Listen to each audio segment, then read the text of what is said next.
Y'all, someone just recently asked me, am I too old to start over? And the first thought that came to my mind was, honey, I have started over so many times. It's like my whole entire life has been a start over. One start over after the other. So this is a topic dear to my heart.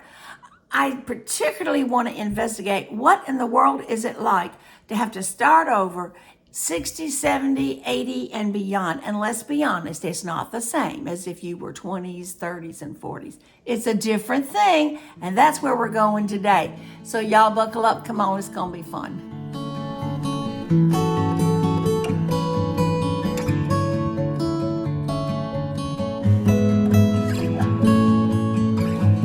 Y'all, there's really two basic categories or reasons why anyone needs to start over, which, by the way, is a very broad term. You want to or you have to. That's pretty much it, isn't it? I mean, you want to be in a positive side to it. Maybe this is an exciting time. Maybe your kids, maybe you have your empty nest and you're more free and you want to start out on a new adventure, start a new business, learn a new something. Something like that. And that would be a positive take on it, right? Exciting, but still kind of scary, still scary. There's risk to take no matter what. But the other side is you have to, which I think is probably more relevant for the most of us, meaning you lost your income, you have illness in the family, maybe you lost your spouse, your home, or a disaster, or any kind of tragic event, or anything like that. And that's a negative context that you don't really have a choice, but you're scared to death as to what's going to happen next. Boy, I know that feeling. How am I going to pay the rent?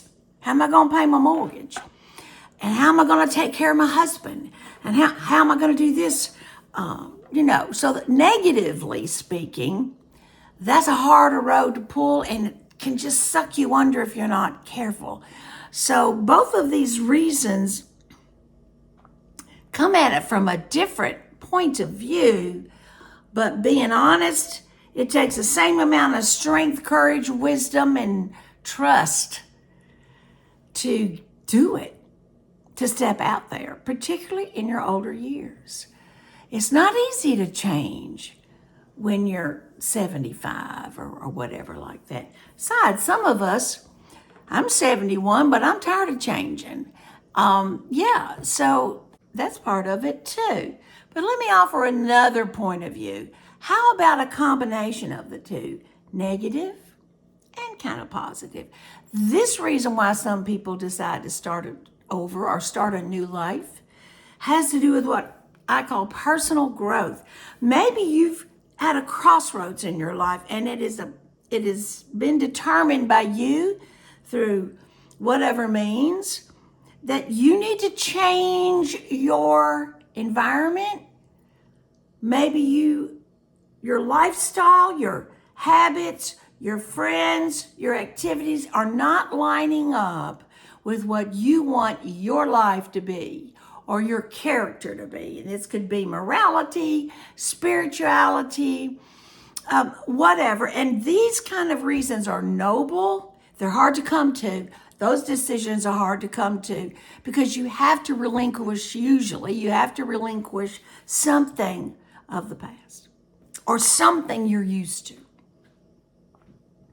And that's hard. That requires a great deal of strength, wisdom, courage, all the things. But being honest, y'all, it doesn't matter what the reason.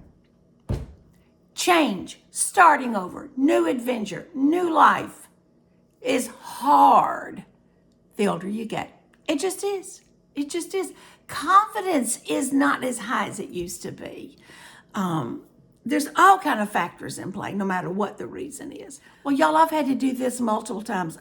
I own a business, Linda Walker Piano Studio. I've started this business in new states all over again 5 times. So I know what you're talking about. I've been there and I've done that. I've got 3 truths for you today that I think might help us out. I hope it encourages you and some things I found out along the way. All right, truth number 1.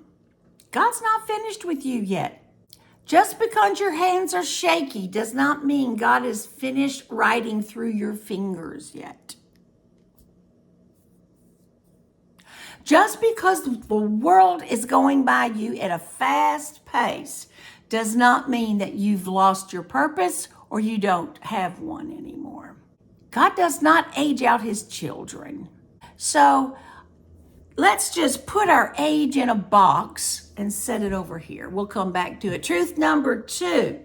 You're not starting from scratch. That's an advantage. That's an advantage. You are starting from experience, from the school of hard knocks. And that's the school that I went to. Yeah, I mean, in the school of hard knocks, you learn what to do, what not to do, how to approach this, how not to approach this. And then what I love about the school of hard knocks, it gives you a lifetime of stories to tell to those who might need to hear it. Now, these stories you're going to tell from the school of hard knocks are not bitter. They're softened, because that means you've come through it. You're on the other side. You're not going to walk around like a victim and say, these people did this, and me. Woe is me. And bitterness will kill you quicker than anything. Any illness on the planet. Yes, it will. So how valuable is a softness that comes after that somebody out there needs to hear? That's not weakness, that's wisdom. And nobody can tell your story. I can't tell your story, you can't tell my story. And nobody's going to hear it unless you tell it. Truth number 3, you still have something to give. Maybe it's music, maybe love, maybe it's a story like we just said. Maybe it's hands-on with someone younger who desperately needs your help, wisdom, and strength. Because we all got to lean on each other someday. Isn't that the truth? Isn't that the truth? Here's my great revelation. If you're breathing, you're still called. Let me say it again. If you're breathing, you are still called.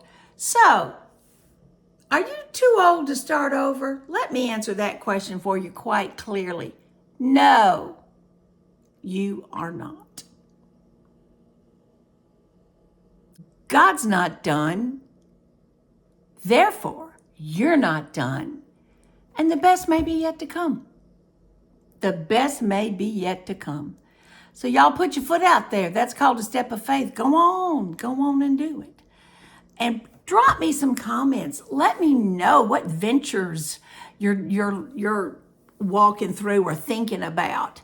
My big venture was YouTube. And that's an up and down venture. So I've gone up and down roller coaster ride. You know, it's hard. It's a hard job, but I love doing it. And as long as somebody's watching, I'm going to keep on until God tells me to quit. What is your venture? I'd love to hear from you. Y'all, if you're new, welcome. This is Live and Laugh with Linda.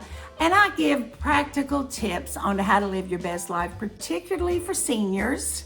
I believe in a joyful heart. My motto is Proverbs 17:22. A joyful heart does good like a medicine. Hey, I'd love to have you. Please subscribe, like, share, do all the things. Listen, y'all be blessed today. Find something to smile about. And I will see you next time. And I really, really do look forward to hearing about what your ventures are. Bye now.